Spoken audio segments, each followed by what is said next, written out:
Ignored by everyone, seen as no one, she stood up when everyone fell. And in that moment, the course of an entire night changed forever. On a seemingly ordinary night, Tony's Diner, perched alongside the busy Interstate 95 in Camden, was filled with truck drivers, traveling families, and hurried executives. The small family establishment, with its exposed brick walls and unmistakable aroma of home cooking, was an oasis for travelers weary from the road. At the counter, Anthony Tony Richards, a 60-year-old gentleman with a thick mustache and easy smile, served steaming coffee while chatting animatedly with regular customers. Among those present that night was Edward Venture, CEO of one of the country's largest private security companies. Tall, impeccably dressed in a navy blue suit that contrasted with the grey at his temples, Edward gestured while talking on his cell phone, completely ignoring the menu in front of him. The business meeting had extended beyond what was planned. In New York, and the stop at Tony's was merely to recharge before continuing on to Richmond, where he would have an important presentation the following morning. "Yes, the contracts are in order. Confirm the meeting for tomorrow at 9. I can't be late," Edward said in an authoritative tone, drumming his fingers on the wooden table. His eyes, accustomed to evaluating risks and opportunities, barely noticed the young woman cleaning them tables around him. Rachel Olsen, known to everyone as Ray, moved through the dining room with an almost supernatural discretion. At 28, with a slender body dressed in the restaurant's simple uniform and curly hair tied in a disheveled bun, she seemed to blend into the decor. Her movements were precise, methodical, as she wiped surfaces with an attention to detail that no one ever noticed. Her face, with delicate features but marked by an apparently difficult life, always remained neutral, almost expressionless. "Hey girl, more coffee here," called a burly trucker without even looking at her, holding out an empty cup in the air. Ray took the thermos and poured the dark liquid without saying a word, her brown eyes observing every detail of the environment while performing the simple task. At a table in the corner, away from the main bustle, Colonel August Mitchell was dining. The retired Army colonel, with his well-lived 70 years, white sideburns, and impeccable posture, slowly savored a plate of meat and potatoes. Unlike the other customers, his attentive eyes occasionally followed Ray in her movements around the dining room. There was something in the way the young woman carried herself that piqued his professional curiosity, shaped by decades of tactical training and people assessment. "There's something different about her," he murmured to himself, methodically, cutting a piece of meat. His years of experience in armed conflicts and high-tension situations had given him a sixth sense for detecting the unusual in the seemingly mundane. In the kitchen, the pace was hectic. Pots steamed, knives cut fresh ingredients, and the chef, Bernard, a middle-aged black man with skilled hands and an explosive temperament, commanded his small team with the precision of a conductor. "Faster with that sauce, Joan. Table 3 has been waiting for 10 minutes. He shouted, while simultaneously finishing 3 dishes. Joan Silver, Tony's most experienced waitress, a 40-year-old woman with a captivating smile and admirable efficiency, came in and out of the kitchen carrying plates and taking orders. Her uniform was always impeccable, and her knowledge of each regular customer made her a fundamental piece in the restaurant's operation. "Mr. Venture," she said, as she approached the businessman's table. "The usual today? Steak with fries and that salad you like?" Edward finally hung up the phone and nodded, without really looking at Joan. "Yes, and bring a red wine, the best you have." Ray continued her silent routine, now reorganizing the condiments on the empty tables. Her ears caught fragments of conversations, her hands worked automatically, and her eyes registered every person who entered and left the establishment. At 9:47 p.m., the flow of customers began to decrease. The light rain falling outside had intensified, creating a liquid curtain that fogged the restaurant's large windows. The sound of drops against the metal roof formed a constant melody that mingled with conversations and the clinking of cutlery. Was then that the door was violently opened, pushed by a gust of wind. 3 drenched men entered, shaking the water from their clothes.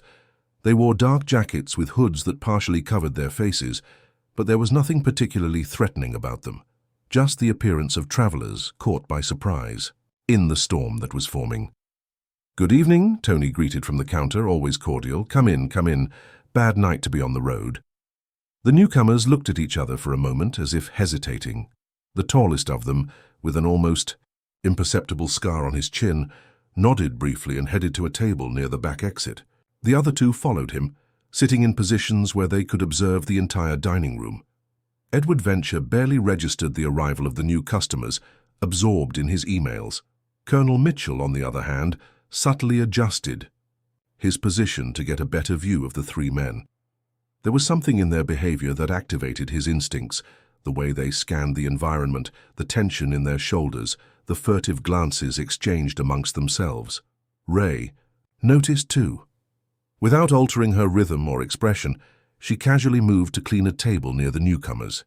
One of them, the youngest, with a poorly done tattoo visible on his neck when he lowered his hood, was frantically typing on his cell phone, looking at the screen every 30 seconds. The restaurant continued to function normally. Joan served the dishes ordered by Edward, who finally put away his cell phone to savor his meal. An elderly couple paid their bill and warmly said goodbye to Tony. On the TV, fixed in a corner, the local news announced the weather forecast for the coming days. That's when the tattooed man's cell phone vibrated. He read the message, visibly paled, and showed it to his companions. The mood among them changed instantly. Alarmed looks, tense whispers, nervous movements. No one besides Ray and Colonel Mitchell seemed to notice the change. The young cleaner continued her work, approaching even closer to their table, now methodically, cleaning the floor with a broom. The colonel, for his part, carefully placed his fork on his plate and straightened his back, preparing for whatever might come. The three men rose abruptly, threw some bills on the table without waiting for the check, and walked quickly to the exit. The man with the scar bumped into Ray, who fell to the floor, dropping the broom and a bucket of water.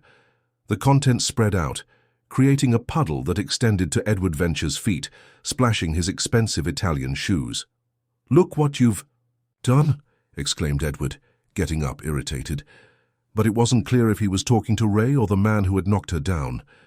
The scarred man stopped, turned slowly, and his gaze met Ray's, still on the floor. For a fleeting instant, something intangible seemed to pass between them. A recognition, perhaps, or a silent communication that no one else caught. "Sorry," he muttered in a hoarse voice, before hurriedly leaving with his companions into the rainy night. Colonel Mitchell observed the entire scene with growing interest. He noticed how Ray, still on the floor, discreetly slid her hand into the pocket of the man who knocked her down, and how she removed something small, perhaps a paper, or a card, without anyone noticing. "Are you okay, girl?" asked Tony, approaching to help her up.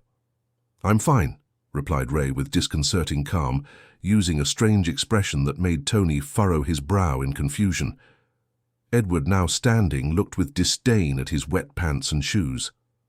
"Someone bring me a cloth," he demanded, completely ignoring the fact that Ray might be hurt.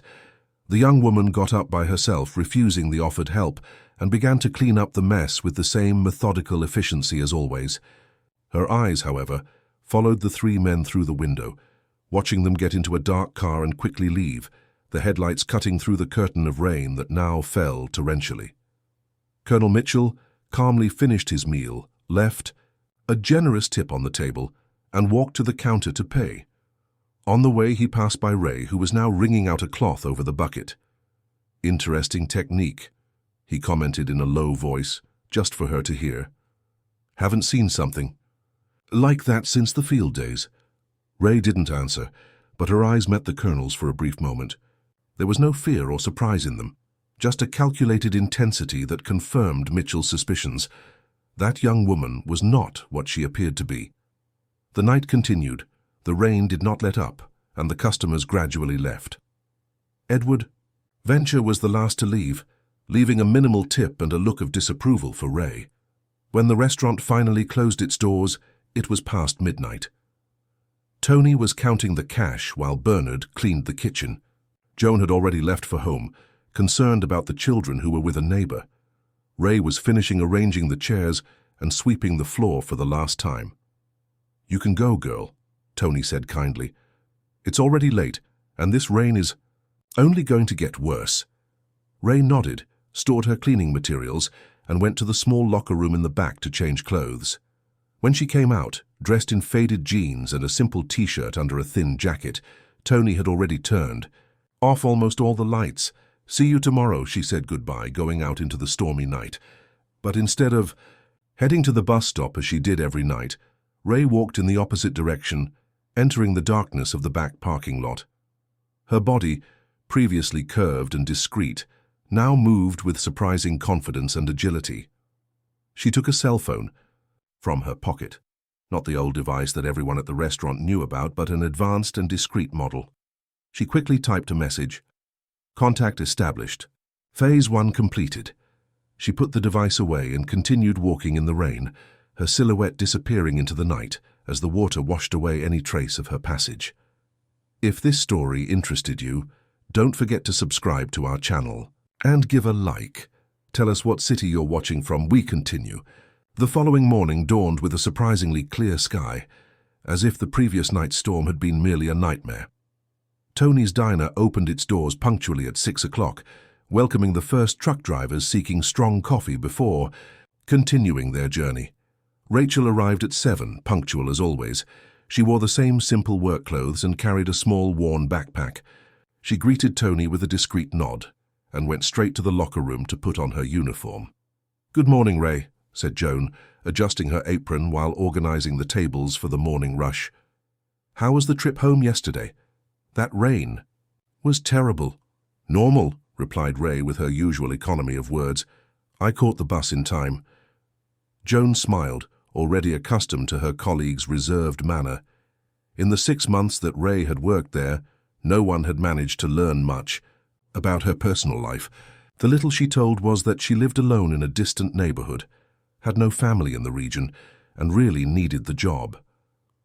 Tony, with his generous heart, had hired her even without references, impressed by the determination of the young woman who appeared asking for work on a rainy day, similar to the previous night. The morning was proceeding normally when the door opened and Colonel August Mitchell entered, impeccably dressed in slacks and a well-pressed shirt, despite the heat that was already building. It wasn't common to see him so early at the restaurant. "Good morning, Tony," the Colonel greeted, sitting at his usual table in the corner. "A coffee and that special cheese bread of the house, please." Joan noted the order and headed to the kitchen. Ray continued her work, cleaning the empty tables, but her eyes occasionally turned to the Colonel, who was calmly leafing through the day's newspaper. At 9:30, when the traffic diminished, the door opened again. Edward Venture entered, carrying an executive briefcase and wearing a grey suit that seemed to cost more than Ray's annual salary. His expression was one of fatigue and irritation. "Double coffee, very strong," he ordered as he sat at a table near the window, without greeting anyone. Tony personally attended to the businessman, placing a steaming cup in front of him. "Everything okay, Mr. Venture? Wasn't expecting to see you today after yesterday's trip." Edward sighed heavily. "The presentation in Richmond was cancelled. Problem with the documents my assistant should have prepared. Incompetence." He took a sip of coffee and made a face. "I'm going back to New York, but I needed caffeine before hitting the road again." As they talked, Ray discreetly passed behind Edward's table, collecting used glasses from a nearby table. Her movements were so silent that the businessman didn't even notice her presence. Colonel Mitchell, on the other hand, didn't miss a single movement from the young woman. He observed how she positioned herself strategically to hear the conversation, while pretending to be busy with her tasks. He also saw when she quickly took the cell phone from her pocket to check something before putting it away again with a slight frown. The restaurant began to fill again around 11 o'clock with the arrival of lunch customers. Among them, a group of 4 businessmen who sat at a large table asking for the wine list before even looking at the menu. "We're here to celebrate closing the contract with Total Security," said the oldest of them, a man with graying hair and thick-framed glasses. "The best wine in the house, please." Edward Venture, who was still finishing his coffee, looked up when he heard the company's name. Total Security was his main competitor in the market, and losing a contract to them was something that particularly irritated him. "Nicholas," he muttered with contempt, recognizing the older man as Nicholas Fernandez, CEO of the rival company. Ray continued her work, but now with doubled attention. She passed several times near the executives' table, catching fragments of conversation about values, cutting-edge technology, and market expansion. Colonel Mitchell finished his meal, but instead of leaving as usual, he ordered another coffee and continued to observe the unfolding events. There was something in the air, an almost palpable tension that his experience told him not to ignore. Edward finally stood up to pay his bill. On the way to the cash register, he deliberately passed by Nicholas's table, making a point of being noticed. "Fernandez," he said with a forced smile, "I didn't know you frequented establishments so modest." Nicholas smiled, his cold eyes behind his glasses. "Venture? What a surprise. I was just celebrating with my partners. You know how it is. We just closed a contract that your company was desperate to get." The other executives laughed discreetly, while the tension between the two men grew. Edward clenched his fists but maintained the artificial smile. "Enjoy it while you can, Fernandez. Contracts come and go, but reputation sticks, and yours isn't. The best in the market." Nicholas slowly stood up, coming face to face with Edward. "Are you threatening me, Venture? Or just don't know how to lose?" The restaurant suddenly fell silent, with all eyes turned to the confrontation that was taking shape. Tony came out from behind the counter, concerned about the situation. "Gentlemen, please," he began, but was interrupted by the sound of breaking dishes. Ray had dropped a stack of plates, creating a perfect distraction. The noise broke the tension of the moment, and everyone turned to look at the young cleaner kneeling on the floor, collecting the pieces. "Sorry," she murmured, looking genuinely embarrassed. Edward took advantage of the distraction to walk away, quickly paying his bill and leaving the restaurant. Nicholas, after a moment of hesitation, sat back down with his colleagues who resumed their animated conversation. Colonel Mitchell smiled discreetly, recognizing Ray's deliberate maneuver. It hadn't been an accident. The fall of the plates was calculated to prevent the situation from escalating, a perfect tactical move. When the traffic diminished, around 3 in the afternoon, Ray took advantage of her break to sit at a table in the back, away from the customer's eyes. She took from her backpack a sandwich wrapped in aluminum foil and a worn book. To the colonel's surprise, who was still at his table observing, the book was Conflict Containment Strategies. Unusual reading for a simple cleaner. Mitchell finally stood up and, with deliberately slow steps, walked to the table where Ray was sitting. "Interesting reading," he commented, indicating the book with a head movement. Ray quickly closed the book, but maintained her neutral expression. "I like to study," she responded simply. "I imagine you do." The colonel smiled. "Just as I imagine that the fall of those plates wasn't accidental." Their eyes met for a tense moment. Ray didn't show surprise, just a slight stiffening of her posture. "I don't know what you're talking about," she said, putting the book in her backpack. "Of course you don't." Mitchell nodded, as if agreeing to a game they were both playing. "I just found it curious how a simple cleaner manages to execute a perfect tactical distraction at the exact moment to avoid a confrontation." Ray stood up, collecting the remains of her snack. "Excuse me, my break is over." "Certainly." The colonel stepped aside, letting her pass. "Just a comment. Your information-gathering technique is excellent, but a little obvious to trained eyes. Perhaps you should vary your movements more." Ray stopped for a moment, her back still turned to Mitchell. A slight tremor in her shoulders was the only sign that the colonel's words had hit the mark. "Thanks for the tip," she replied, before quickly walking away.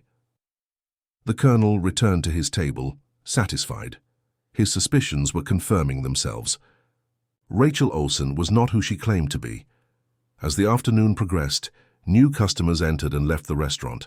Around 5, a familiar face appeared, one of the men who had hurriedly left the night before.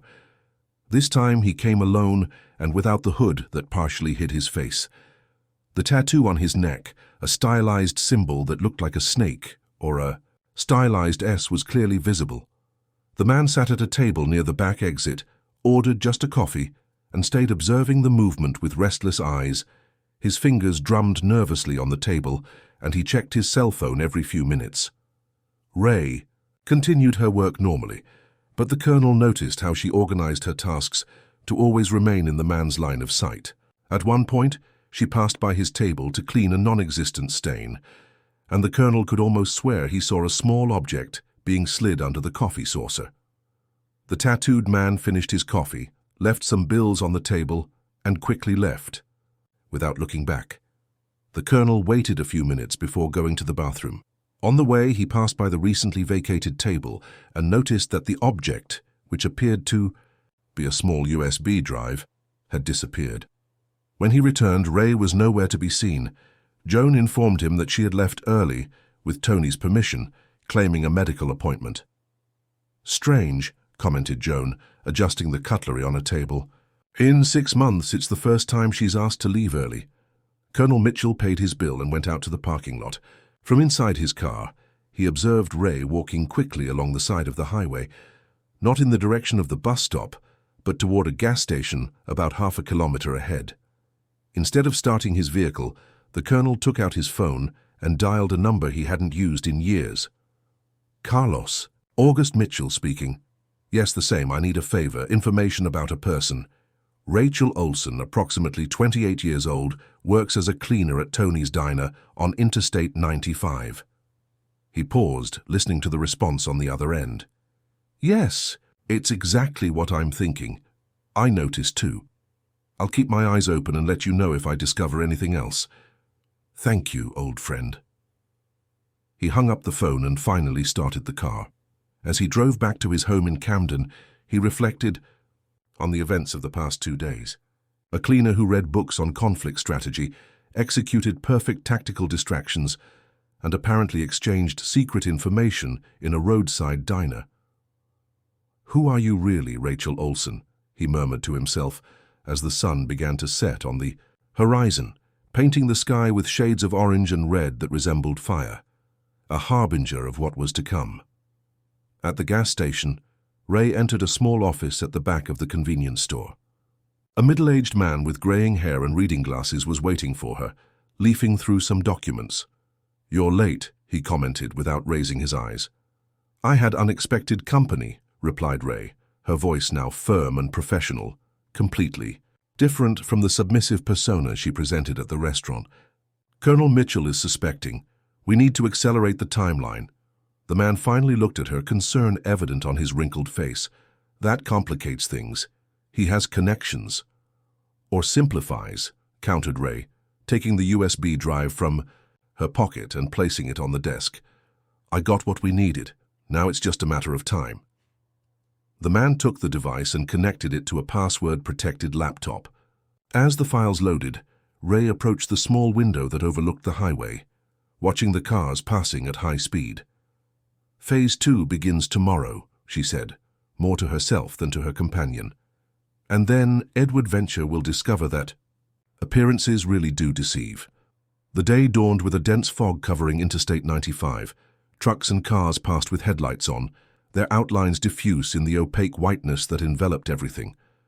Tony's Diner seemed to float in this sea of fog, its yellowish lights offering a beacon of comfort for travelers.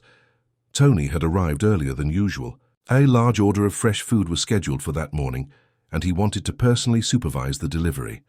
As he unlocked the back door, he noticed a white envelope on the floor, as if it had been slipped under the door during the night. "What's this now?" he murmured, bending down to pick it up. The envelope had no sender, just the name Anthony Richards written in block letters. Inside, a short and enigmatic note. "Prepare for important visitors today. Be discreet. A friend." Tony frowned, confused. It wasn't unusual to receive important customers at the restaurant, local politicians, businessmen, even occasional celebrities passing through the highway. But an anonymous warning was definitely out of the ordinary. He put the envelope in his pocket and began to prepare the restaurant for another day of work, deciding not to comment on the mysterious note with anyone for now. At 7 o'clock sharp, Joan arrived, followed by Chef Bernard and his assistants. Ray appeared at 7:15, her face showing subtle signs of fatigue as if she hadn't slept well. "Everything okay, girl?" asked Tony, always attentive to the well-being of his employees. "Yes, just didn't sleep much," she replied, heading quickly to the locker room to change clothes. The morning movement proceeded normally. Truck drivers, travelers, local workers, the usual flow of customers that made Tony's a prosperous business despite its simple location. Around 10 o'clock, Ray was cleaning the windows when she noticed a black luxury car parking.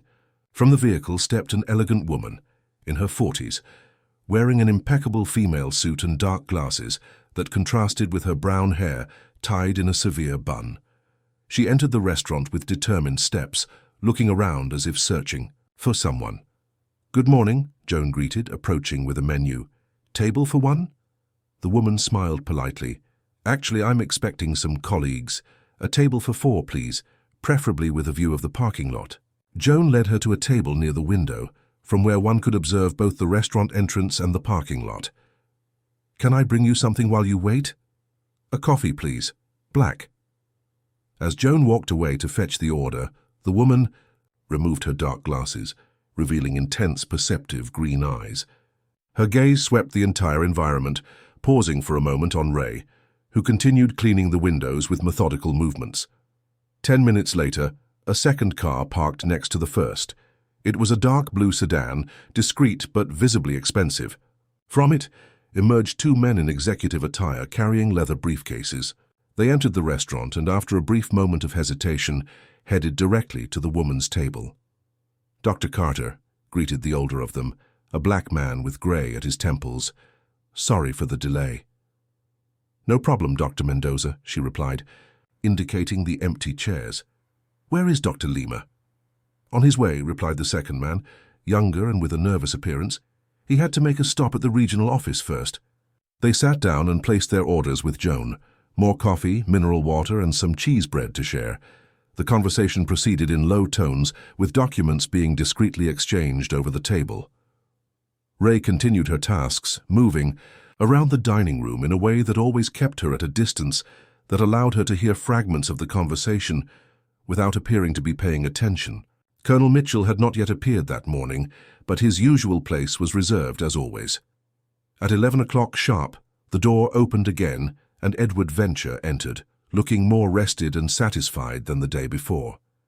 He wore an impeccable navy blue suit and carried a fine leather executive briefcase. His eyes scanned the restaurant and, to Tony's surprise, who was watching from the counter, he headed directly to the table where the 3 strangers were sitting. "Dr. Carter, Dr. Mendoza, Mr. Saunders," he greeted formally, shaking hands with each. "I hope I haven't delayed the meeting." "Not at all, Mr. Venture," replied the woman, Dr. Camilla Carter, indicating the empty chair. "We were just putting the preliminary documents in order." Edward sat down, placing his briefcase on the table. "So, can we begin? I have another meeting." "In New York at 2. "Certainly," replied Dr. Mendoza, opening a folder and removing several documents.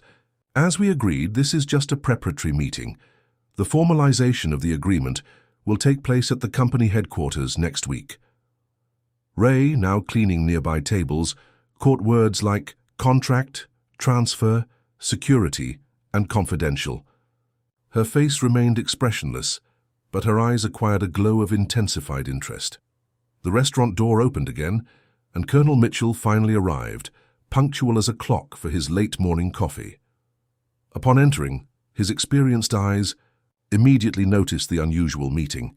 He recognized Edward Venture, but the other 3 were unknown. He headed to his usual table and placed his order with Joan, while discreetly observing the interaction at the other table. The meeting proceeded with controlled intensity. Documents were exchanged, numbers discussed in low voices, and occasionally, everyone looked around to make sure they weren't being observed. At one point, Dr. Mendoza slid a thick envelope to Edward, who opened it carefully, briefly examined its contents, and quickly stored it in his briefcase. "Everything is as we agreed," said Edward with a satisfied smile. "The final transfer will occur after the signing of the definitive contracts." "Excellent," replied Dr. Carter, collecting her documents. "Our clients will be pleased to know that the transition will be smooth." At that moment, The restaurant door opened forcefully, pushed by a gust of wind that momentarily dissipated the fog outside. To everyone's surprise, Nicholas Fernandez entered, accompanied by two serious-looking men who appeared more like security guards than executives. Edward's face visibly paled. He quickly turned to his companions and murmured something that made them hastily put away all the documents. Nicholas advanced through the restaurant, his gaze fixed on Edward's table. When he was a few steps away, Ray suddenly appeared in his path, carrying a tray with coffee cups. The collision was inevitable. The tray flew through the air, spilling hot coffee on Nicholas's impeccable shirt and jacket. "Idiot!" he shouted, jumping back as the hot liquid soaked his clothes. "Watch where you're going." Ray immediately knelt, profusely apologizing while trying to clean up the mess with napkins. The commotion created exactly the distraction needed for Edward and his companions to stand up and quickly head for the back exit, completely avoiding the confrontation with Nicholas. "Colonel?" Mitchell observed the entire scene with growing interest. It was the second time that Ray had accidentally caused a perfect distraction at the exact moment when a tense situation was about to erupt. Coincidence? He didn't believe in coincidences.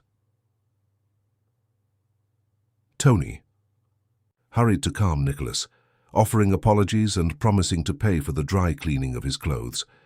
Nicholas's security guards looked around, clearly searching for Edward, but he had already disappeared through the back. "Where is Venture?" demanded Nicholas, still trying to clean the coffee from his shirt. "I saw his car in the parking lot." "Mr. Venture?"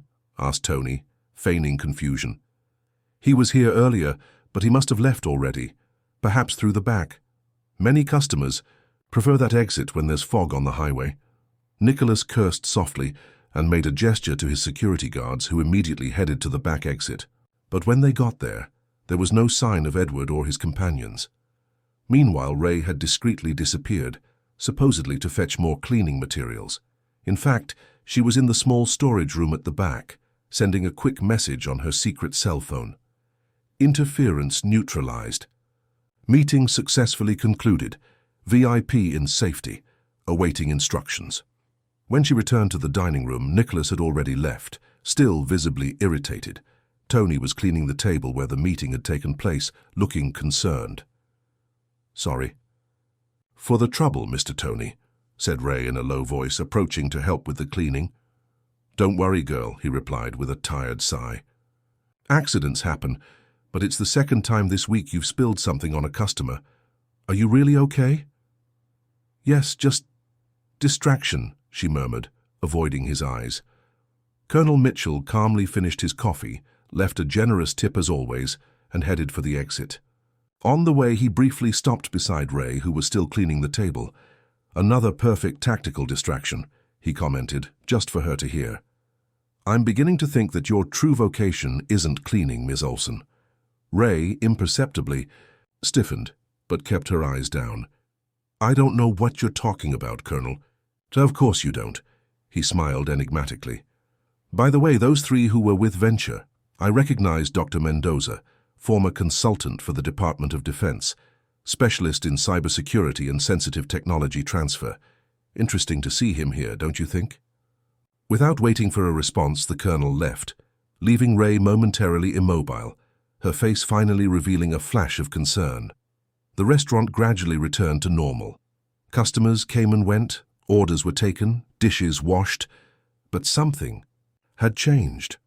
Tony now observed Ray more carefully, noticing small details that had previously gone unnoticed, the way she always positioned herself to have a view of the entire environment, how her eyes registered each person who entered, how she seemed to know exactly where to be at critical moments.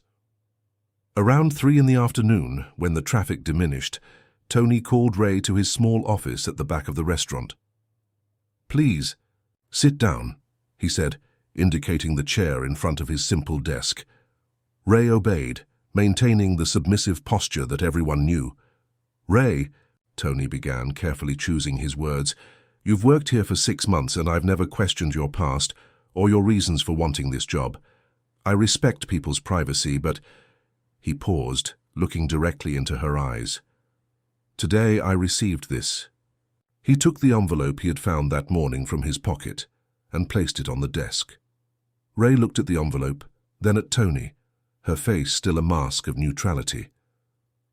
"I don't know what that is," she said calmly. "An anonymous warning about important visitors today. And indeed, we had important visitors, didn't we? And you coincidentally were always nearby creating distractions at the exact moments." Tony leaned forward. "Who are you really, Rachel?" For a long moment, only the sound of the clock on the wall broke the silence. Then, slowly, Ray's posture changed. Her shoulders straightened, her chin lifted, and her eyes, previously constantly downcast, met Tony's with surprising intensity. "I am exactly who you think I am, Tony," she replied, her voice now firm and articulate, completely different from the hesitant speech of the cleaner. "Someone who needs this job, someone who appreciates your kindness in hiring me without asking questions, and someone who would never do anything to harm you or your establishment." Tony leaned back in his chair, surprised by the transformation. "But you're not just a cleaner, are you?" Ray smiled slightly, the first genuine smile that Tony had seen on her face. "Let's say I have several skills beyond cleaning tables." "Are you involved in something dangerous, something that could bring problems to my restaurant?" The concern was evident in Tony's voice. "No," she replied firmly. "On the contrary, I'm here to ensure that certain problems don't reach you or your customers. The restaurant is strategic." "Strategic," repeated Tony, as if testing the word. "Because of the location? The customers we receive?" Ray nodded slightly. "Among other factors, I can't say more, Tony, for your own safety." He was silent for a moment, processing the information. "Colonel Mitchell knows, doesn't he? That's why he's been coming more frequently lately." "The Colonel is perceptive," she replied, carefully choosing her words. "And he has connections. But he doesn't represent a threat to us if that's what concerns you." "And Edward Venture? That meeting today?" "Mr. Venture is involved in matters that go far beyond his security company," said Ray, her face serious again. "That's all I can say." Tony sighed deeply. "So what happens now? You continue working here, pretending to be just a cleaner while doing whatever you're doing?" "If you still want me as an employee, yes," she replied, with a trace of vulnerability in her voice. "This job is important to me, Tony, not just for the other thing. I like it here. I like you, Joan. Even Bernard with his explosive temperament." Tony laughed softly, the tension finally breaking. "He's a good man, just a bit passionate about his kitchen." "So," continued Ray, now more serious, "can I continue?" Tony studied her for a long moment before responding. "With one condition." "Which?" "If at any moment you perceive that your extra work might bring real danger to my restaurant or my employees, you warn me in advance, so I can protect them." Ray solemnly nodded. "You have my word." "And one more thing," added Tony with a small smile. "Try not to spill more coffee on customers. That's the second expensive shirt I've had to pay to clean this week." For the first time since she began working there, Ray laughed, a surprisingly melodious and free sound that completely transformed her face. "I'll do my best," she promised, standing up. "Thank you, Tony." He nodded, dismissing her. When she was at the door, he called her again. "Ray?" She turned. "Whatever you're doing, be careful." She smiled once more, now with a confidence Tony had never seen before. "Always." As Ray returned to work, outside the restaurant, a discreet car parked on the shoulder of the highway, at a distance that allowed observation of the establishment without drawing attention. Inside, Nicholas Fernandez was talking on the phone, his face contorted with anger. "She's there, I'm sure," he was saying. "The same girl. And Venture was there today, meeting with the ministry consultants. We need to act quickly before the transfer is completed." From the other end of the line, a calm voice replied, "Patience, Nicholas. Tomorrow we will initiate Phase 3, and then we'll see who really controls the game." Nicholas hung up the phone and continued observing the restaurant, his eyes fixed on Ray's silhouette that could be seen through the windows, moving efficiently through the dining room as if she were just another ordinary employee. the perfect camouflage for someone who was anything but ordinary. If this story interested you, don't forget to subscribe to our channel and give a like. Tell us what city you're watching from. We continue. Wednesday morning brought with it a fine, persistent rain, as if the sky was crying for some hidden secret. Tony's Diner opened its doors punctually at 6 o'clock, but the traffic was weaker than usual. The rain kept travelers on the roads, anxious to reach their destinations instead of stopping for a quiet meal. Ray arrived at work with her hair damp from the rain, wearing a thin coat that barely protected her from the weather. Her face looked more tired than normal, with light circles under her eyes that betrayed a poorly slept night. "Good morning," Tony greeted, who now observed her with different eyes after the previous day's conversation. "Coffee?" She nodded, grateful, as she hung up her wet coat. Joan had not yet arrived, probably delayed due to the bad weather. "Difficult night?" Tony asked in a low voice, serving her a steaming cup of coffee. Ray took a sip before answering. "Let's say I had some matters to resolve." "Related to your other work?" She just nodded, her eyes scanning the almost empty restaurant. Only 2 truck drivers were having coffee at distant tables, absorbed in their own thoughts. "Expecting low traffic today," commented Tony, trying to keep the conversation on safe ground. "With this rain, don't count on it," replied Ray, her voice calm but firm. "Today will be an important day." Before Tony could ask what she meant, the door opened and Joan entered, shaking a soaked umbrella. "What horrible weather!" she exclaimed, adjusting her slightly wrinkled uniform. "Sorry for the delay, Tony. The bus was late because of a small accident on the main avenue." "No problem," he replied, returning to his usual posture of understanding boss. "Feel free to dry off before starting." Ray finished her coffee and went to the back to put on her uniform. When she returned, there were already a few more customers, an elderly couple and a group of 3 executives who seemed to be returning from a trip, judging by the small suitcases beside the table. The morning advanced slowly, the drumming of rain on the roof, creating a hypnotic melody that lulled the environment. Around 10, the door opened to give passage to Colonel Mitchell, impeccably dressed as always, despite the weather, and carrying a black umbrella that matched his formal posture. "Good morning to all," he greeted, heading to his usual table. His eyes briefly met Ray's, and a silent understanding seemed to pass between them. Joan hurried to attend to him. "The usual, Colonel?" "Please, Joan, and perhaps a bit of that corn cake, if you still have some."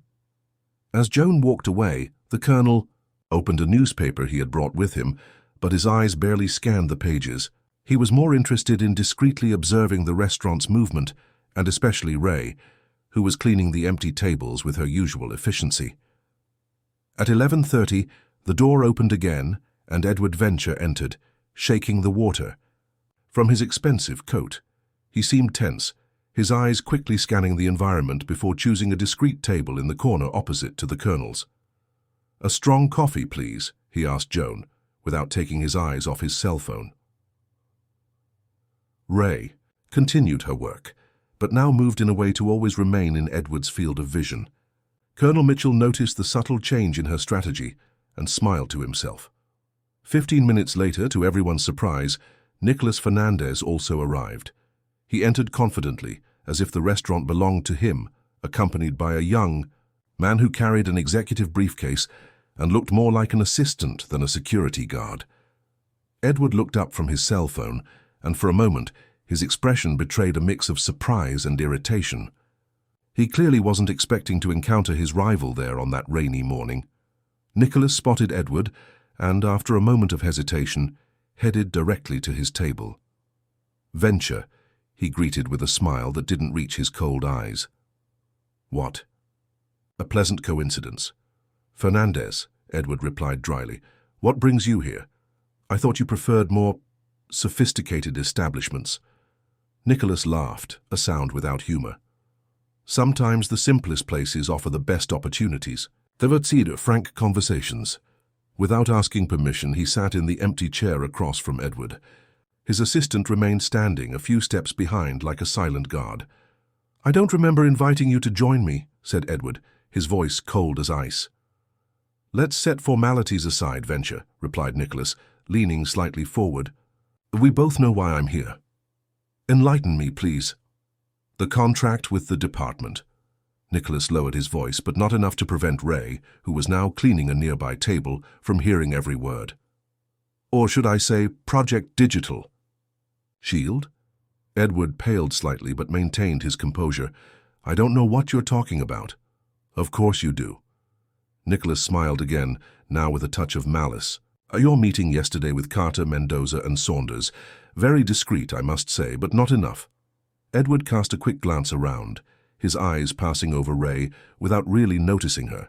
Just another insignificant employee doing her job. Colonel Mitchell, on the other hand, observed the interaction with growing interest, his coffee forgotten in front of him. "You're delusional, Fernandez," Edward finally replied.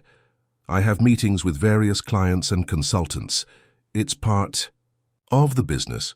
"Don't play dumb," hissed Nicholas, all pretense of cordiality disappearing. "I know exactly what you're doing. You're trying to double-cross me on the biggest cybersecurity contract ever offered by the federal government." Colonel Mitchell raised his eyebrows, his attention now fully captured. Cybersecurity and government contracts were subjects he knew well from his active service days.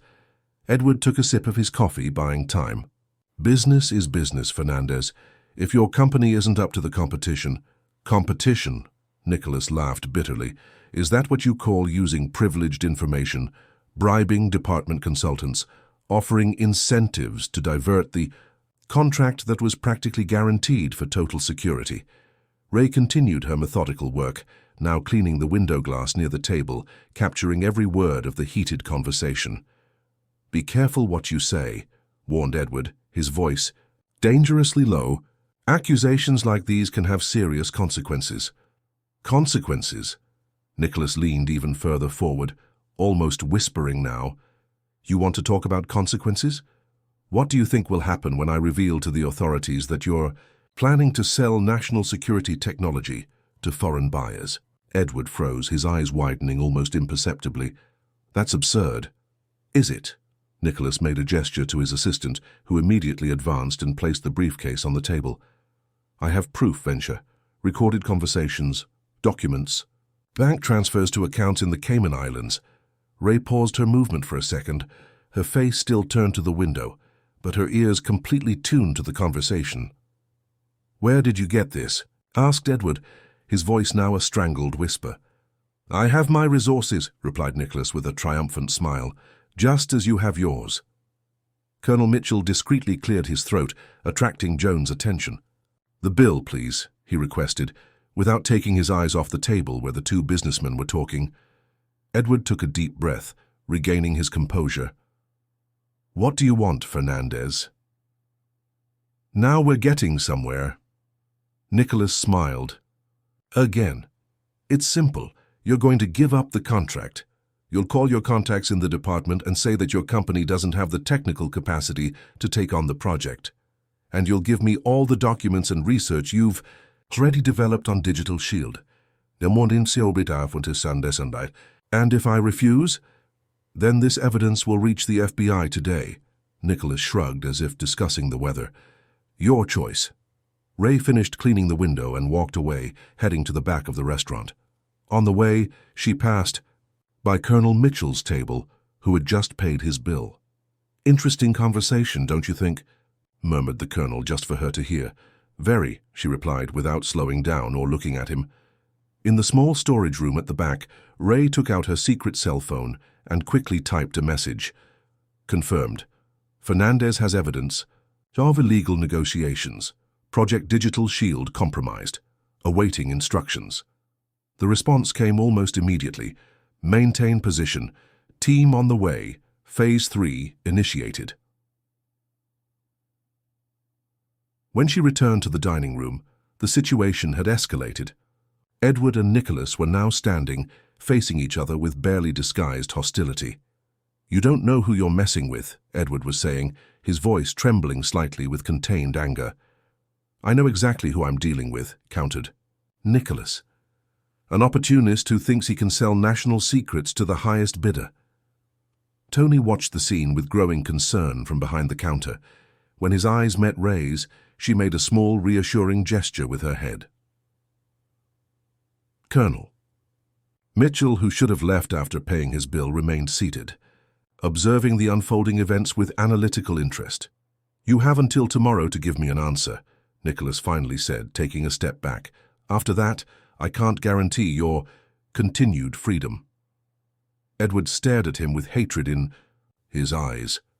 "Don't threaten me, Fernandez." "It's not a threat. It's a fact." Nicholas made a gesture to his assistant, who collected the briefcase. "Tomorrow, same time, same place. Come with your decision. And the documents." With that, he turned and walked to the exit, leaving Edward standing, trembling with impotent rage. As soon as Nicholas left, Edward let himself fall back into the chair, his face a mask of worry. He picked up his cell phone and quickly dialed a number. "Carter, Venture here, we have a problem." He paused, listening. "No, not over the phone. Meet me at location B in an hour." Another pause. Yes, he knows everything." He hung up the phone, threw some bills on the table without waiting for change, and hurriedly left, almost tripping over a chair on the way. Colonel Mitchell finally stood up, put on his hat and calmly walked to the door. Before leaving, he directed a meaningful look at Ray, who responded with an imperceptible nod. When the door closed behind him, Tony sighed heavily. What was all that? Ray approached the counter, her face now serious. "Problems, Tony. Big problems." "Related? To your other work?" "Yes, and now more urgent than ever." She looked around, making sure Joan was busy with other customers. "I may need to leave early today. It's important." Tony nodded slowly. "Does it have something to do with these two businessmen, Venture and Fernandez?" "It has to do with something much bigger than them," replied Ray, her eyes suddenly tired. "Something that can affect the security of the entire country." The restaurant continued to function normally for the rest of the morning, but there was a tension in the air. That didn't go unnoticed by the employees. Joan cast worried glances at Tony and Ray, feeling that something was wrong, but unable to identify exactly what. Around 2 in the afternoon, when the traffic diminished again, the door opened to give passage to an unexpected figure. She was a tall and elegant woman, with grey hair cut in a practical style and thin-framed glasses that framed penetrating eyes. She wore a discreet but obviously expensive female suit and carried a small leather briefcase. Ray, who was cleaning the counter, looked up and immediately tensed. Her face, normally expressionless, showed a flash of recognition and, was it fear? The woman walked directly to the counter, ignoring the empty tables and Joan's curious look. "Good afternoon," she greeted, her voice firm and authoritative. "I'd like to speak with management, please." Tony stepped forward, always cordial. "I'm the owner, Anthony Richards, but everyone calls me Tony. How can I help you?" The woman smiled, a gesture that didn't reach her cold eyes. "Dr. Helen Vargas, representative of the Department of Justice." She took an official identification from her pocket and showed it briefly. "We need to talk in private, Mr. Richards." Tony cast a quick glance at Ray, who had paled slightly. "Of course, Doctor. We can use my office in the back." "Perfect." She turned to Ray, studying her with almost palpable intensity. "And I presume this is Rachel Olsen?" Ray straightened her shoulders almost imperceptibly, her face returning to its habitual neutrality. "Yes, ma'am." "Excellent, you'll come with us." It wasn't a request, but an order. Ray nodded silently and followed Tony and Dr. Vargas to the small office in the back. Before entering, she cast a significant look at Joan, who was observing the scene with evident curiosity. Once in the office, with the door closed, the atmosphere changed completely. Dr. Vargas placed her briefcase on Tony's simple desk and crossed her arms. "Agent Olsen," she said, addressing Ray, "your cover is compromised." Tony looked from one to the other, confusion stamped on his face. "Agent?" Ray sighed, resigned. Dr. Vargas is my direct supervisor at the National Security Agency. NSA? Tony almost choked on the word. You're an NSA agent? For 3 years, confirmed Ray, now speaking with the confidence and articulation of a trained professional, completely different from the timid cleaner everyone knew. I was assigned to this operation 8 months ago, with the first 2 dedicated just to preparation and surveillance before applying for the job here. Tony fell heavily into his chair. My God, so all this is a counterintelligence operation, completed Dr. Vargas, opening her briefcase and removing some photographs. We're tracking an attempt to sell national security technology to foreign buyers, technology that could compromise defense systems and critical infrastructure of the country. She spread the photos on the desk. They were images of Edward Venture in meetings with unknown people, some clearly taken with long distance telephoto lenses. There were also photos of Nicholas Fernandez and the consultants who had been at the restaurant the previous day. Edward Venture and Nicholas Fernandez, she continued, are the main suspects. Both lead security companies that compete for the same government contracts. But our investigation indicates that they may be working together, creating a false rivalry to divert attention from their true objective, selling Project Digital Shield to an international consortium. But they seem to hate each other, protested Tony, remembering the tense encounters between the 2 businessmen. Appearances deceive, replied Ray, now totally in her element. It's exactly what they wanted everyone to think. Their rivalry serves as a perfect smokescreen. While everyone observes their public confrontations, behind the scenes they coordinate one of the largest industrial espionage operations of recent years. And your restaurant, Mr. Richards, added Dr. Vargas, has inadvertently become their preferred meeting point, due to its strategic location and diverse clientele where they can blend in without drawing attention. Tony ran his hand through his grey hair, trying to assimilate everything. And now, what happens? Now, said Dr. Vargas, collecting the photos, we enter the final phase of the operation.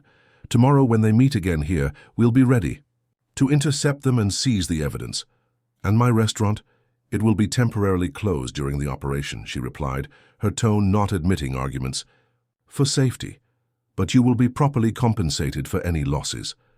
Ray approached, placing a comforting hand on Tony's shoulder. I'm sorry for involving you in this, Tony.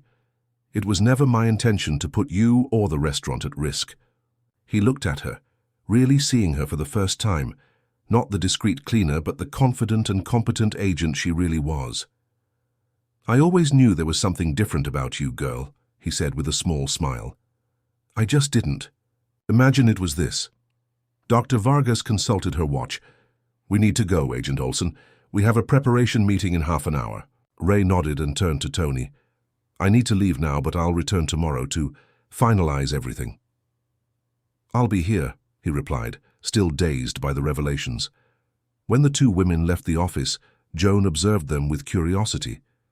Ray went to the locker room, quickly changed clothes and left with Dr. Vargas without giving explanations. Tony stayed behind, sitting in his office, looking at the empty space where the photos had been. His small roadside diner, the stage for a national intelligence operation, it seemed surreal. Outside, as they entered a discreet official car, Dr. Vargas turned to Ray. You became too involved, Rachel. You let him discover your true identity before time. Ray looked out the window, watching the restaurant diminish as the car moved away. He deserved to know the truth, she replied simply. He's a good man. Good men can also be manipulated, retorted Vargas coldly. I hope this doesn't compromise tomorrow's operation. It won't, guaranteed Ray, her voice now firm and professional. Tony is trustworthy, and besides, we have Colonel Mitchell as an unexpected backup. Ah yes, the old colonel. Vargas smiled slightly. Another who noticed. More than he should. We've already verified his background. Impressive military career, specialized in intelligence operations, retired 5 years ago, but still maintains contacts in the high echelons. He can be useful, suggested Ray. Perhaps? Vargas turned her attention to the folder in her lap. Now we need to focus on tomorrow. It will be the most important day of your career, Agent Olson. Ray nodded, her face reflecting the seriousness of the moment.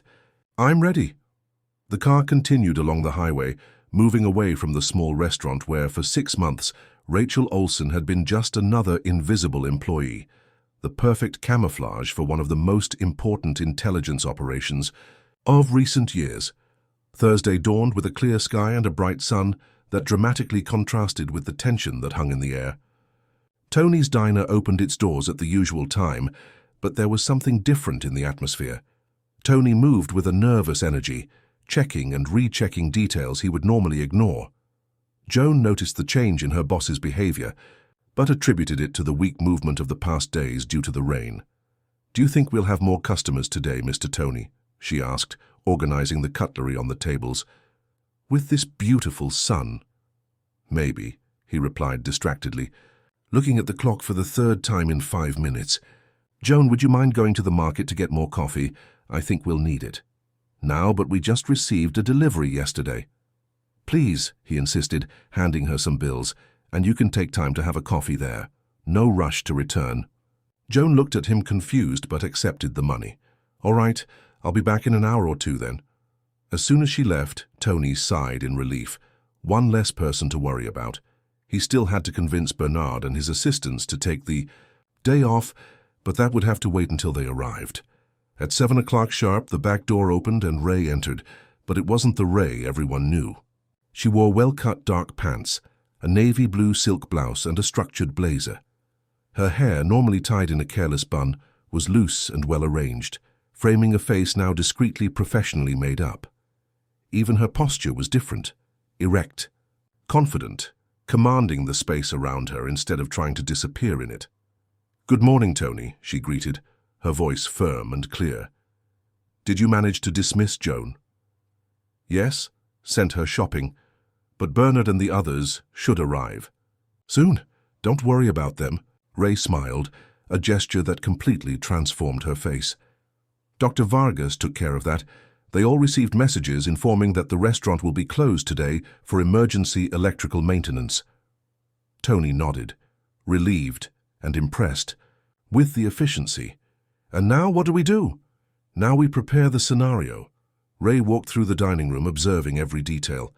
"The technical team will arrive in 15 minutes to install the audio and video equipment. We need to ensure that everything looks absolutely normal."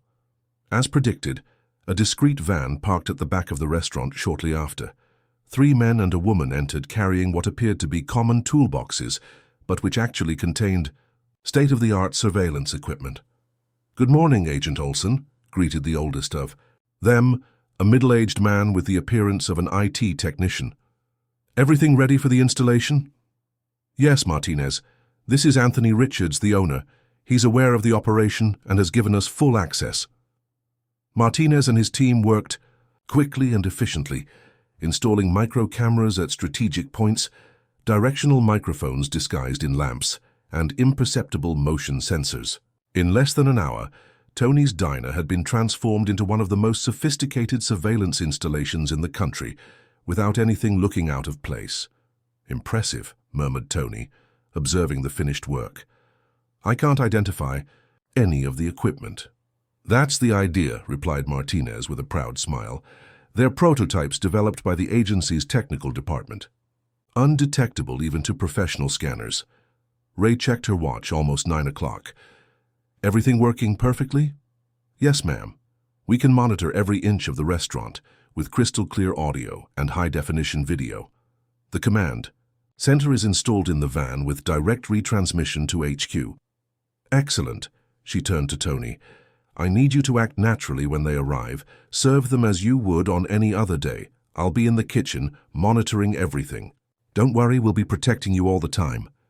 Tony swallowed hard, nervous but determined. "I understand. I'll play my part." The technical team left discreetly, returning to the surveillance van. Ray led Tony to an area of the kitchen where they had installed a small monitor that showed multiple images of the main dining room. "From here you can see everything that happens," she explained. "If something goes off script, head for the back exit immediately. There's a team positioned outside for your protection."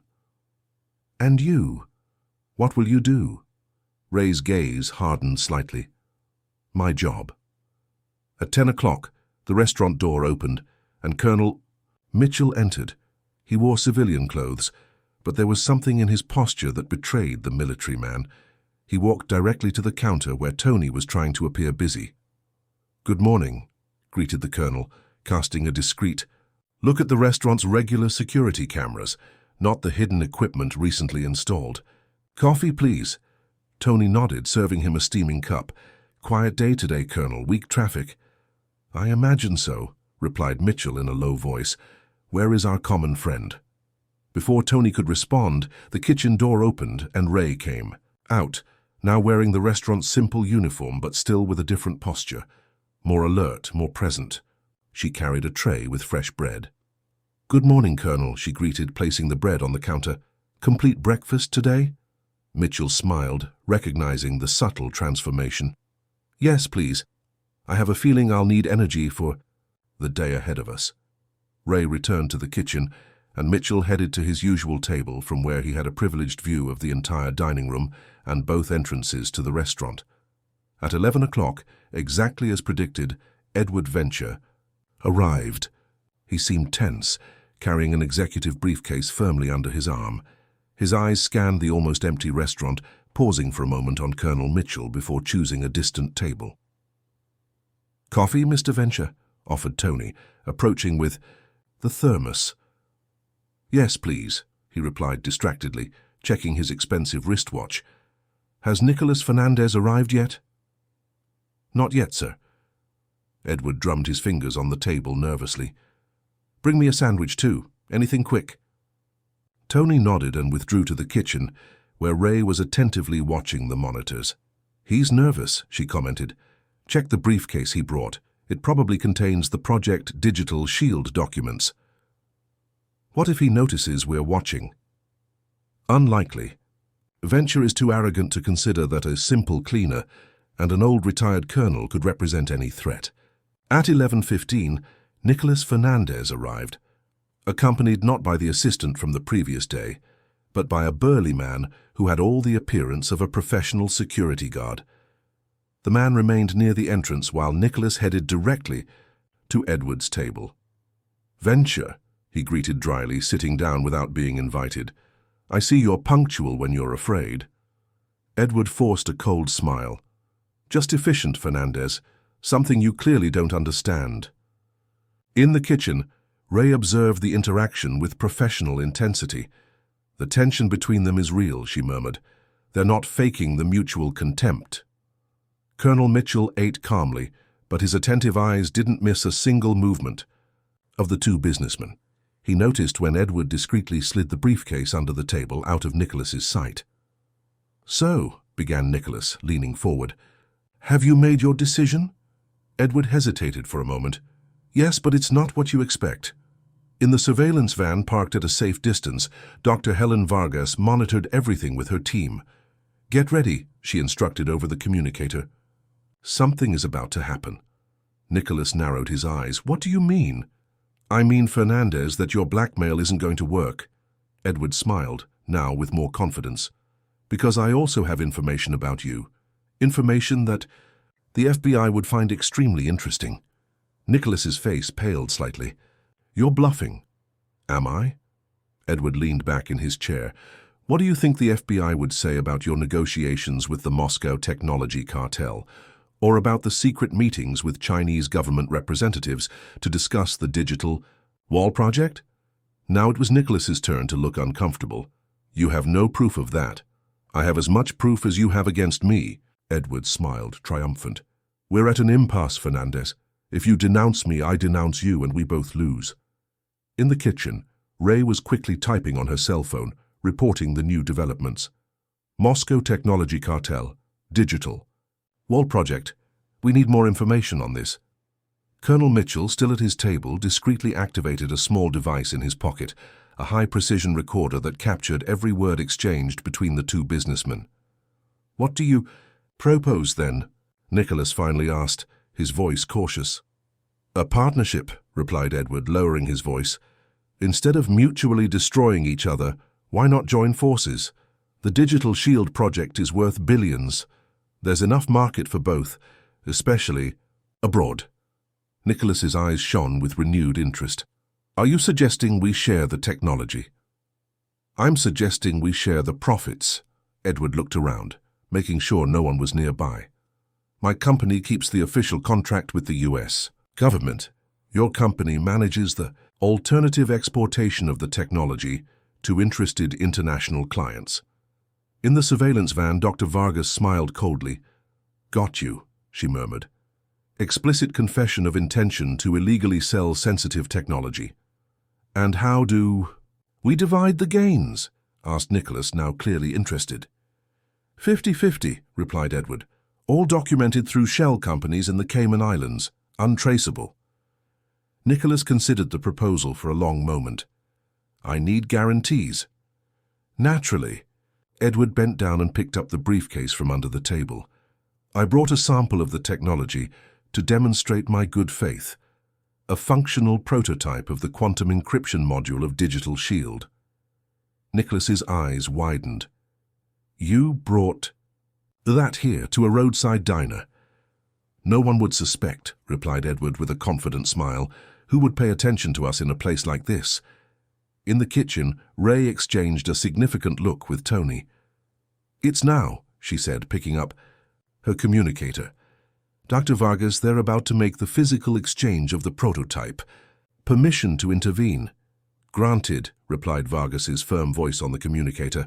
All teams in position. Ray took a deep breath, straightened her shoulders, and walked to the dining room, now with a completely different posture. Professional, authoritative, intimidating. Edward was opening the briefcase when he noticed someone approaching the table. He looked up, irritated by the interruption, and froze upon seeing Ray, not the discreet cleaner, but a confident woman with an expression he had never seen before. Gentlemen, she said calmly, in the name of the National Security Agency, I request that you keep your hands visible and make no sudden movements. Edward blinked, confused. What? Who are you? Agent Rachel Olsen, NSA, she replied, briefly showing an official identification. You are under investigation for attempted, illegal sale of sensitive technology and treason to national security. Nicholas visibly paled. Is this some kind of joke? Far from it, Mr. Fernandez, replied Ray, at the exact moment when the restaurant door opened to give passage to 6 uniformed agents, led by Dr. Helen Vargas. Nicholas's security guard made a movement toward his jacket, but froze when Colonel Mitchell, who had silently stood up, pressed something against his back. I wouldn't do that if I were you, son, the colonel said calmly. My reflexes are still excellent despite my age. Edward tried to close the briefcase, but Ray was faster, placing her hand firmly on it. This stays with us, Mr. Venture. You don't understand, protested Edward, his face now pale with panic. This is just a commercial misunderstanding between competitors. Spare us, interrupted Dr. Vargas, approaching. We have recorded every word of your negotiation, including the explicit confession of intention to sell national technology to foreign buyers. The agents had already surrounded the table, handcuffing Nicholas, who seemed in a state of shock.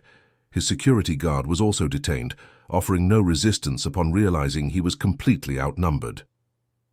This is absurd, protested Edward, as one agent confiscated his cell phone and another handcuffed him. I'm a respected businessman. I have connections in the government. Those connections are also being investigated, Mr. Venture, replied Dr. Vargas coldly, including your contacts in the Department of Defense. Ray opened the confiscated briefcase, revealing a compact device that looked like an advanced hard drive, along with various documents classified with the seal of the US government. Prototype confirmed, she said over the communicator. Repeat, prototype recovered intact. Tony observed everything from the kitchen entrance, mouth agape at the efficiency of the operation. In less than 5 minutes, Edward and Nicholas were handcuffed and being escorted out of the restaurant, along with the security guard. Colonel Mitchell approached Ray, a satisfied smile on his face. Excellent work, Agent Olsen, or should I say Major Olsen? Ray looked at him, surprised. How? I have my contacts, he replied with a shrug. After I confirmed my suspicions about you, I made some calls. Your background is impressive. Graduated with honors from West Point. specialization in counterintelligence and covert operations, recruited by the NSA 3 years ago after a notable mission on the border with Mexico. Dr. Vargas, who had approached to hear the conversation, raised her eyebrows. "Your contacts are really well informed, Colonel." "I served this country for 40 years, Doctor," he replied simply. "Some habits never die." Ray smiled, for the first time allowing herself to relax. "Thank you for the help, Colonel. Your presence was unexpectedly valuable." "Always at the service of the homeland," he replied with a small bow. "Besides, it was refreshing to see such a well-executed operation. It reminded me of the old days." Dr. Vargas checked her watch. "We need to go, Agent Olson. The initial interrogation will begin in an hour, and your presence will be necessary." Ray nodded and turned to Tony, who was still observing everything with a dazed expression. "Thank you, Tony, for everything. Your cooperation was fundamental to the success of this operation." "What happens now?" he asked, looking around at his restaurant, now taken over by federal agents collecting evidence and removing the surveillance equipment. "Now the restaurant stays closed for today," replied Dr. Vargas, "as a precaution. Tomorrow you can resume activities normally. As promised, the government will compensate any losses." "And you, Ray?" Tony looked at the young woman who for 6 months had been just another employee and who now revealed herself as a highly trained federal agent. "Will you come back?" She exchanged a quick look with Dr. Vargas before answering. "Not as an employee, unfortunately.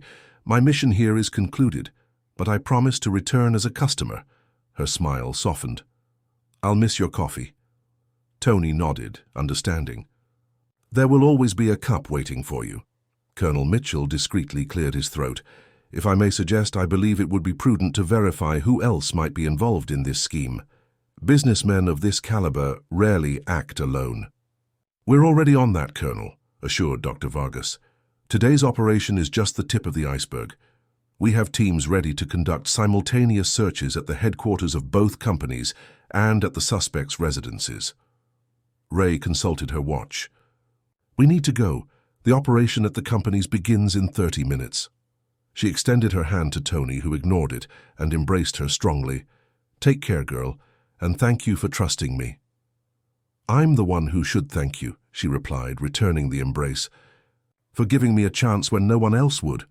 As she stepped back, she turned to Colonel Mitchell.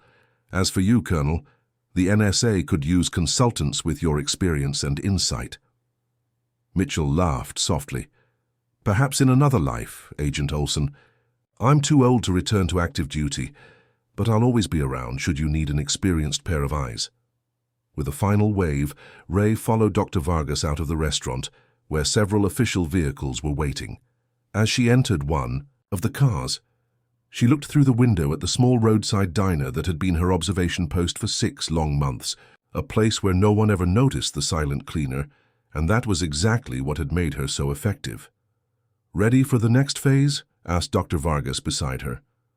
Ray nodded, her face returning to the professional expression. "Always." The car accelerated, moving away from Tony's diner, where one of the largest counterintelligence operations of recent years had just been successfully concluded.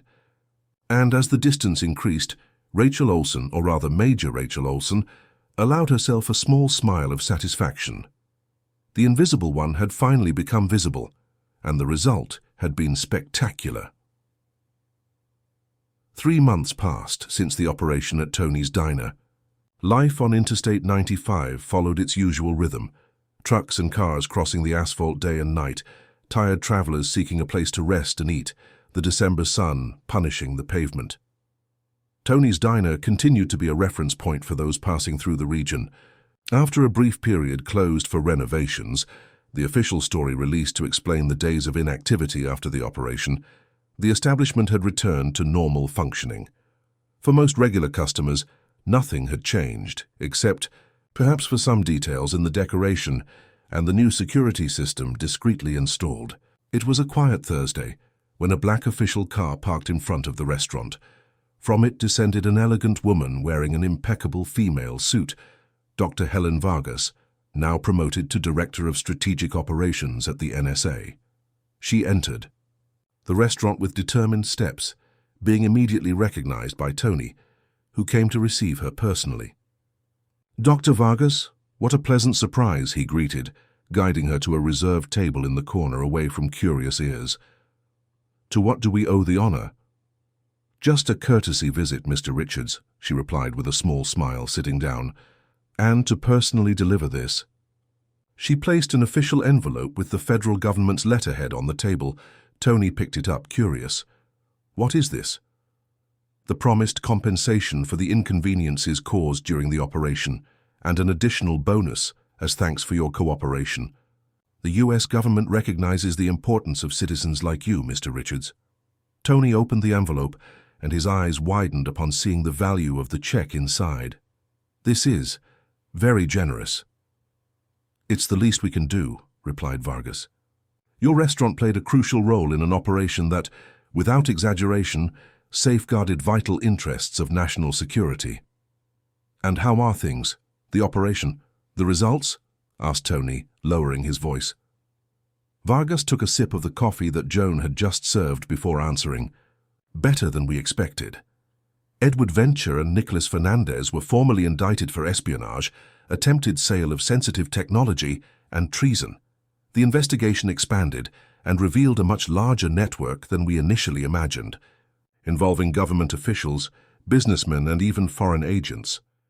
"My God," murmured Tony, impressed. "Project Digital Shield was fully recovered and is now under direct supervision of the armed forces. Their companies were temporarily nationalized to preserve jobs and prevent the loss of national technology." "And Ray?" asked Tony, a tone of longing in his voice. "How is she?" Vargas's face softened slightly. "Major Olson is well, extremely busy with the consequences of the operation, but well. In fact, she sent her regards and said she would visit you personally as soon as possible." At that moment, the restaurant door opened and Colonel Mitchell entered, impeccable as always in his civilian attire. Upon seeing Dr. Vargas, he smiled and walked to the table. "Dr. Vargas," he greeted, with a small inclination of his head. "What a pleasant coincidence." "Coincidence, Colonel?" Vargas raised a skeptical eyebrow. "Or are your old intelligence habits still in full function?" Mitchell laughed softly. "Let's say some instincts never completely disappear." Tony offered him a chair, which the Colonel accepted with thanks. Joan approached to take his order, the usual coffee and a piece of cake. "I was just telling Mr. Richards about the developments of the operation," explained Vargas. "Ah, yes. Excellent work," commented Mitchell. "I read in the newspapers that several additional arrests were made in the past weeks." "Partially correct information, as always in the press," replied Vargas with a slight air of disdain.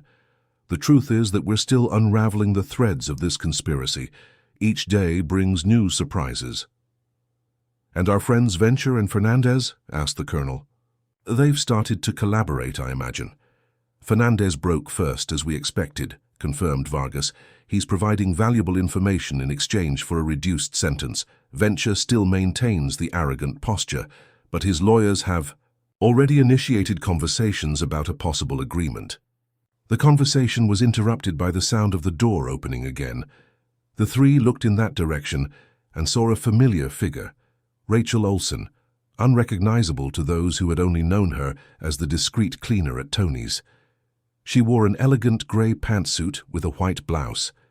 Underneath, her hair, now cut in a modern bob, framed a face made up with professional discretion, but the most impressive was her posture, erect, confident, naturally commanding the space around her. "Ray!" exclaimed Tony, immediately standing, up to receive her with a warm embrace. She smiled, returning the embrace with genuine affection. "Tony, so good to see you." "Look at you." He stepped back to admire her. "You're so different." "In my true element now," she replied with a smile. She greeted Dr. Vargas with a respectful nod of her head and shook Colonel Mitchell's hand. "Good to see that you've already started the meeting without me." "Just the warm-up, Major," replied Vargas, indicating the empty chair. "I was updating our friends on the developments of the operation." Ray sat down, thanking Joan, who had approached to serve her, a slightly surreal moment for both, considering that until a few months ago they had worked side by side as colleagues. "Is everything okay, Joan?" asked Ray gently, noticing the still confused expression of her ex-colleague. "Yes, it's still strange to see you like this, Ray. Or should I say, Major Olson?" "For you, I'll always be just Ray," she replied with a warm smile. "And I miss our conversations during breaks." Joan smiled, more relaxed, and walked away to attend to other customers. The restaurant was beginning to fill with the lunch crowd. "How are things going here?" Ray asked Tony. "Well, very well, actually. After the story leaked, in a very edited form, of course, the restaurant gained a certain fame. Now we have customers who come just to see the place of that secret operation." He laughed. "They don't even imagine they're sitting exactly where those two businessmen were arrested." "The press did a surprisingly discreet job," commented the colonel. "Just the basics were disclosed. An operation to prevent the illegal sale of national technology. No details about Project Digital Shield or the foreign buyers. We worked intensively with the press office to ensure that," explained Vargas. "Certain information is still too sensitive to come to public." Ray took a sip of her coffee, closing her eyes for a moment to savor the flavor. "I missed your coffee, Tony. Nothing compares to it in Washington." "Washington?" asked Tony, surprised. "Are you working there now?" "Temporarily," she confirmed. "I was assigned to help in the restructuring of the counterintelligence department. After the success of this operation, let's say my career took a significant leap." "Deservedly," commented Colonel Mitchell. "I rarely saw such a meticulous and patient infiltration work." "Actually," intervened Dr. Vargas, "that's why we're here today. It wasn't just a courtesy visit." Tony and the colonel looked at her with renewed curiosity. "The agency is expanding its operations in the state's interior," continued Vargas. "The strategic location of Camden, especially its proximity to important highways like Interstate 95, makes it an ideal point for a new regional intelligence nucleus." "And this restaurant proved to be an excellent observation post," completed Ray. "People talk too much when they think no one important is listening." Tony frowned, beginning to understand. "Are you asking me to continue collaborating?" "In a way," replied Vargas. "We'd like to establish a formal agreement. Nothing that interferes with the normal functioning of the restaurant, just facilities for our agents occasionally." "And what do I get out of it?" asked Tony, surprising everyone with his objectivity. Ray smiled, proud of her ex-boss. "Besides, the satisfaction of serving the country. Enhanced protection, improvements in the restaurant's infrastructure, and adequate financial compensation, of course. And it would also guarantee me that no customer in my restaurant is plotting to sell national secrets while having coffee," added Tony with a half-smile. "Exactly," agreed Vargas. "Think of it as an extension of what already happened here. Your restaurant would be a discreet support point for intelligence operations in the region, without it affecting your clientele or your normal functioning." Tony reflected for a moment, looking around at his establishment, the small empire he had built over decades of hard work. "And if I refuse?" "Then we thank you for your past collaboration and go on our way," replied Vargas simply. "There's no pressure, Mr. Richards. It's an offer, not an imposition." Colonel Mitchell, who until then had been observing the conversation in silence, discreetly cleared his throat. "If I may make an observation, Tony, in my years of service I learned that there are certain opportunities that appear only once in a lifetime. This may be one of them." Tony looked at Ray, who maintained a neutral expression, respecting his decision. "Would you be involved in this, Ray?" "I would be the regional operation coordinator," she confirmed, "which means we would see each other frequently." A slow smile formed on Tony's face. "Well, I can't deny that I missed having you around, even if your table cleaning left something to be desired." Everyone laughed, the tension breaking completely. "Besides," he continued, now more serious, "after what I experienced, I better understand the importance of this work. If my small restaurant can help keep the country safe, who am I to refuse?" "A wise decision," approved Dr. Vargas, removing another folder from her bag. "I brought the preliminary documents for your review.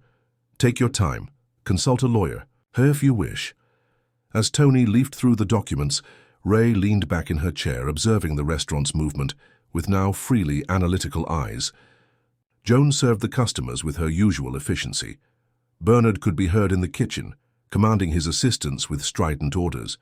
Everything seemed so familiar, and at the same time so different from when she worked there, undercover. "Miss, this place?" asked Colonel Mitchell, noticing her nostalgic look. "In a way," she admitted.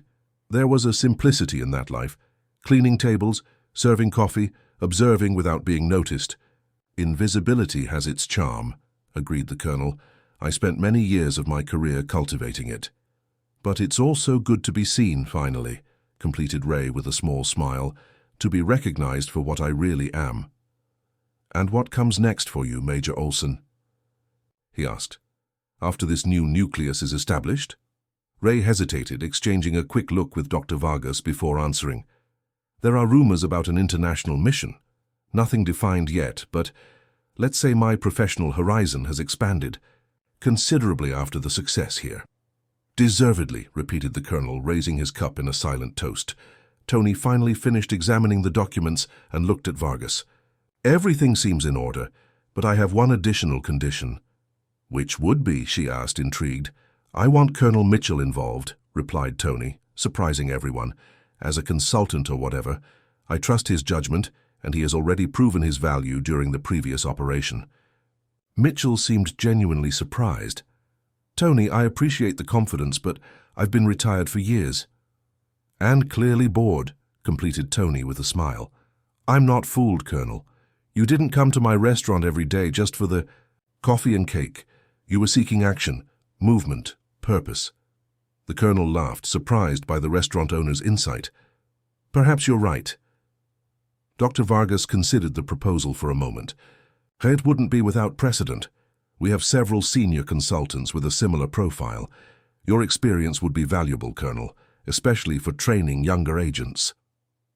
"What do you say, Colonel?" asked Ray, a gleam of challenge in her eyes. "Ready to return to the game, even if in a limited form?" Mitchell looked at the three around the table: the efficient director, the talented young agent, the astute restaurant owner. A new team being formed before his eyes. "It seems this old soldier still has one last mission ahead," he finally replied, a satisfied smile illuminating his wrinkled face.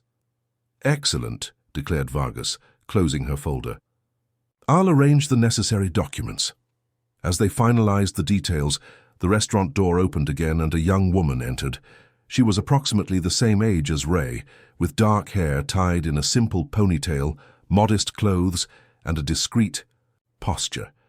She headed to the counter and asked Joan if there were vacancies for a cleaning assistant. The four at the table observed the scene with renewed interest. "Seems familiar," murmured Ray, a knowing smile on her lips.